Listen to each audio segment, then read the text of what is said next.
Dollars was just awarded to community-led food initiatives here in Seattle. Up next on the download, how this is helping certain people get the food they need right here in the Puget Sound region. We're back after this.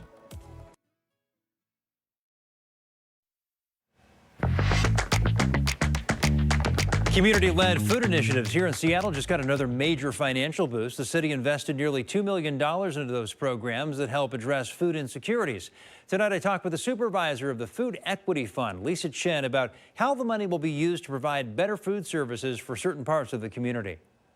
Well, Lisa, thanks so much for joining us here on ARC Seattle tonight. So for our viewers, those who may not be aware, why don't you give them a little bit of background tonight on what exactly the Food Equity Fund is? Yeah, thank you for having us. My name's Lisa Chen. I manage the Food Equity Fund. It's a program of the Seattle Department of Neighborhoods, and it's really aimed at investing in community-led initiatives that promote an equitable and sustainable local food system. You probably remember about 5 years ago, the city passed the sweetened beverage tax. This tax generates approximately $20 million annually, and it really supports a variety of food access and early learning programs. And one of them includes the Food Equity Fund.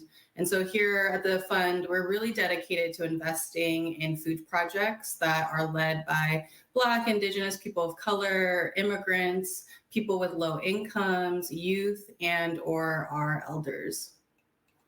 So you just announced the new recipients of, I believe it was 1.9 million here Yeah. to support community-led initiatives. Why don't you give us a little background on that?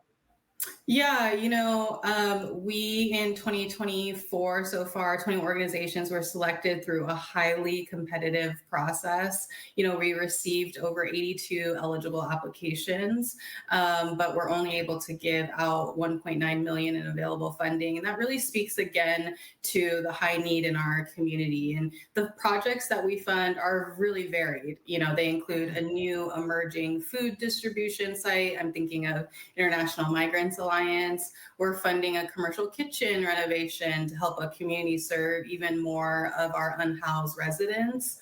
We're funding urban gardening projects, Indigenous food gatherings, senior meal programs through South Park Senior Services, and just many more. And in our program, communities are really defining for themselves what food justice looks like in our city.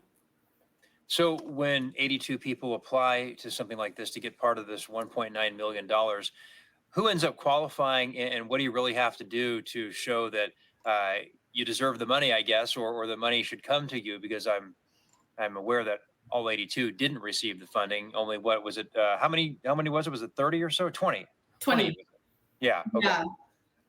Yeah, I mean, what we really look for is that we believe that those that are experiencing the most food inequities are really included at all phases of a project, from inception to implementation. And that's really our North Star. And the reason for this is, unfortunately, here in Seattle, King County Public Health reports that at least 10% of our adults are experiencing food inequities. Or food insecurity. And more alarmingly, Black, Latino, and American Indian and Alaskan Natives are experiencing that food insecurity at a significantly higher rate, closer to 25 to 30% in our city.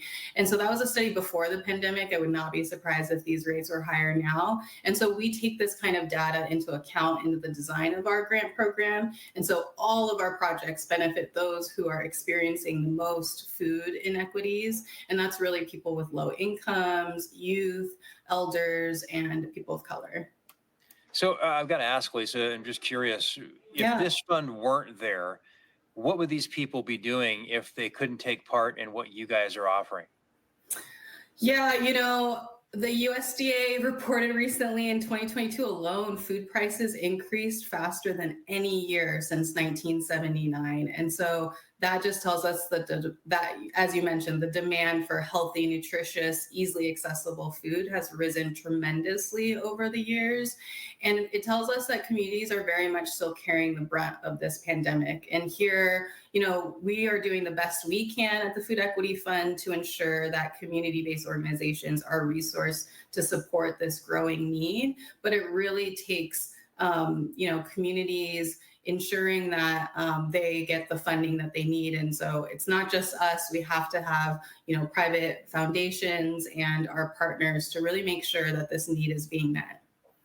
When we talk about food inequity and people not having the type of food that, a lot of other people have the ability to have, what kind of food inequities are we talking about? And what does that look like for someone who may not know what that's like to kind of have to deal with that on a daily basis? What are these kinds of meals that people are having to eat that don't have the privilege to have the other food? Yeah, I mean, I think it comes down to being able to not have to choose between food and rent, or food and keeping the lights on, and food and basic needs. And so what we're really seeing in our communities is that folks are not being able to access healthy, nutritious, culturally relevant fruits and vegetables, and meet their basic needs. Well, I asked one more thing. Yeah. In the future, when you guys do this for the next year, is there a place people can go if they're not aware of what they could potentially apply for the next year of funding? So that, is there a website or somewhere where they can go and apply that we can send them to? Yeah, absolutely. You can find the Food Equity Fund in our Department of Neighborhood's website. So if you just Google Seattle Food Equity Fund, we will be the first website that you see. And we're really fortunate to have closed out our 2024 cycle, but we will be reopening in 2025 and encourage organizations working in food to reach out to us. Sounds good. Well, Lisa, thanks so much for the update and all the information tonight that maybe a lot of people out there aren't even aware of. And it sounds like you guys are doing great work. So thanks so much for the update, the developments, and thanks so much for being with us here on Our Seattle tonight. We appreciate it. Awesome. Thank you so much. Take care.